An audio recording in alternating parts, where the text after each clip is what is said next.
What's up, everybody? It's Brian from the Business Reef Tank channel. I'm back again to give you another update. I want to bring you full circle to what I've been doing in my reef for the last couple of months. Now, if you are not a subscriber to this channel, please go ahead and hit that subscribe button below. Hit the bell so you're notified whenever I release a new video, and thank you for watching the channel.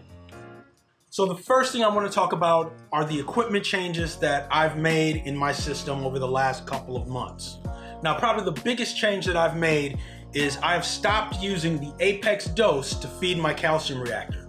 Now, of course, the Apex dose is not a continuous duty pump. It is not made to run a calcium reactor, but I wanted to try this experiment, and I did this for about a year. Now, over that time, I've realized that it's probably not the best solution for my system.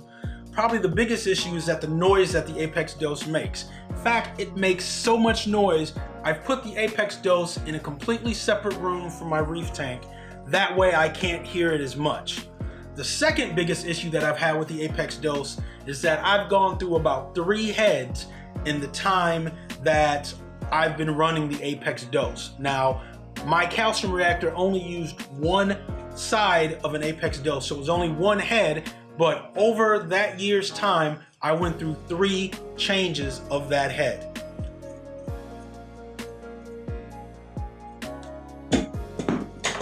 Now, at 30 bucks a pop, that can be a pretty expensive proposition, and I decided that I needed to do something a little different in order to run my calcium reactor, which was that I started using the Chemours continuous duty dosing pump in order to feed my system.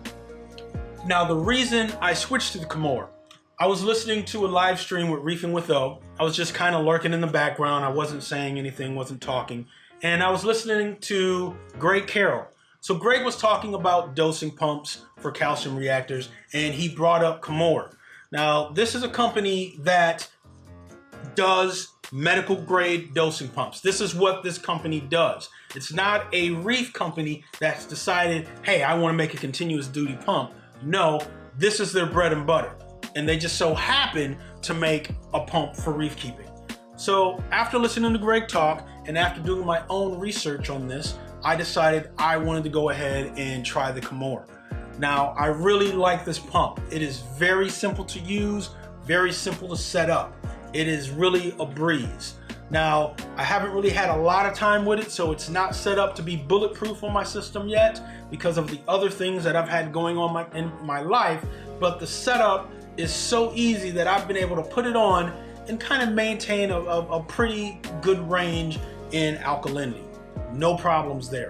If you are looking for a continuous duty pump to run a calcium reactor, I definitely recommend that you check out this pump.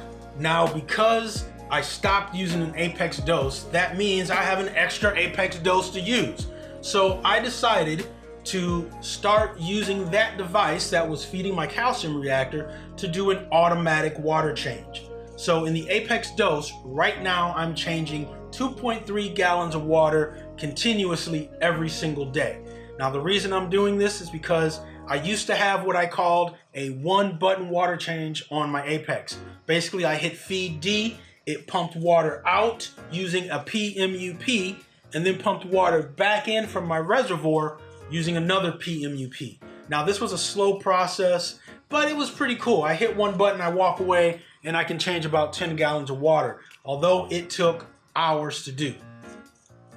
With the automatic water change, I really don't have to worry about it, and the reason that I'm doing this is to hopefully add on to my nutrient export. If I'm doing water changes every day continuously, I'm hoping that's going to reduce some of my phosphates and nitrates, along with the other methods that I'll tell you a little bit about what I'm doing later.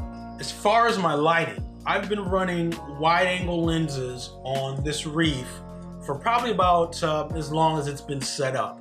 I've liked the wide-angle lenses, but the problem that I'm coming across now is that I want more PAR. And unfortunately, the wide-angle lenses will reduce your PAR. The other thing that I want to do is I want to run the Radion diffusers on my lighting system here. And by looking at the different reviews and watching a couple of YouTube videos out there, I've learned that the wide angle lenses and the diffusers are not a very good combination. So I went back to the standard lenses, and I have increased my PAR a little bit because of that. Now I expect when I put the diffusers on that I'll lose a little PAR, but it will not be as much PAR that if I would have ran the wide angle lenses and the diffusers, that would have lost a lot more. So probably the last major change is that I have gone from filter socks to filter cups that I basically put filter floss in.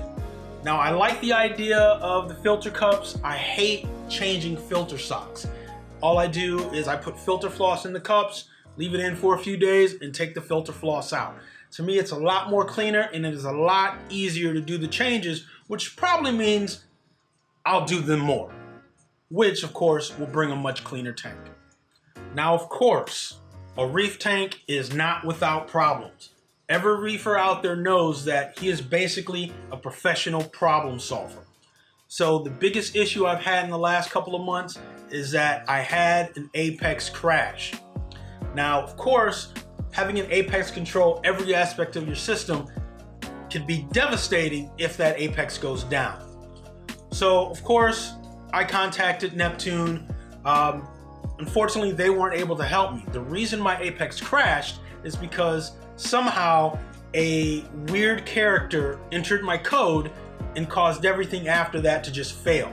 The apex would come up with a error message, and I couldn't do anything in both Fusion or local apex. The only way I can do anything on this system was to use the telnet command to log in. Now, unfortunately, like I said, Neptune really wasn't able to do anything for me. The only recourse I had was to completely reset the apex. Now, I'm gonna tell you guys this as one of those best practices. I didn't do this. I didn't have an updated copy of my programming when I did that. Unfortunately, the most recent copy I had was probably somewhere May of 2018, and I'd made a ton of changes since that date. So I had to go back, find an old copy of my Apex programming, and try to re-import all of that information in by hand. It wasn't a pretty sight, and I lost a lot of different changes I've made to my system over those few months. A lot of settings that I had updated, for example, with my calcium reactor, I lost and almost had to start from where I was around May. So, as a friendly reminder, please go ahead and back up your Apex programming right now and do it consistently. So it took me probably about 24 hours or so to get the Apex back up and running, which during that time I had to run everything manually. This is why I say if you can't run a tank without an Apex, you shouldn't run one with an Apex. If you can't run a tank without the Apex, you shouldn't run a tank with an Apex. Eventually, you'll have a problem and you're gonna have to go back to manual mode. If you can't do that, good luck. Now, the last issue that I had with this tank is this month is my 20th wedding anniversary with my wife. We were gonna go to the Bahamas. The day before we were scheduled to leave for the Bahamas, one of my tubes connecting my 30-gallon bubble tip anemone tank broke. It basically decayed or something, and it was leaking water. Now, this wasn't a big change or a big issue because all I had to do was just replace that run of flexible tubing. But once again, right before I get ready to leave, I have a major issue with the Reef. Now, I cleaned it up pretty quickly, got the tube reinstalled, and everything was fine. But of course, leaving the day after you make a major fix like that is a little stressful, but everything worked out. There are no further issues. Had a great vacation in the Bahamas. So what about livestock? As far as livestock, I did add one new fish to my reef, and it was a spot breast angelfish. If you follow the channel, you know I was quarantining a spot breast and a wantadabe. Unfortunately, the other angelfish died on me, and it didn't make it out of quarantine. I really love that fish, but things happen. The spot breast did make it into the display tank, and everything seems to be all right with that fish, although it is a little shy still. It is what it is. Now, another thing I've been wanting to change on my reef are the nutrients, nitrates and phosphates. Historically, my tank has been around 16 to 20 nitrates, which I think that I can do better. So in November, I started to use Nopox. Now, I've tried Chaeto reactors. I really don't have any room for refugium in my system, and I've tried vodka and vinegar with very little success. So with Nopox, I liked it because of the instruction set it came with. So at first, beginning of November, I used a half dose of Nopox on my system. Over time, over about a week's time, I ramped that dose up a little bit more to what the normal dose is, which is, I believe, 3 milliliters per 25 gallons of water. So I ramped it up to what that standard dose is. After, say, about 2 weeks or so, the system responded pretty well. My nitrates are at between 2 and 4, so that is great. I've always used the high range Red Sea kit.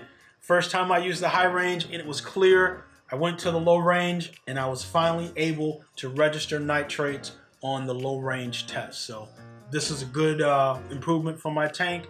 I'm hoping this works out. I've reduced my dose to now what the, under 10 range is, but still under 1 part per million nitrate. So once again, I hope this works out great. Looking forward to seeing what my tank does with a lower nitrate and phosphate. My phosphate range right now is about 0.01 parts per million using the HANA low range test. Well, that's it for this update of the Bizness Reef Tank channel. Hope you've enjoyed the update. Let me know how your tanks are doing out there. As usual, happy reefing, YouTube.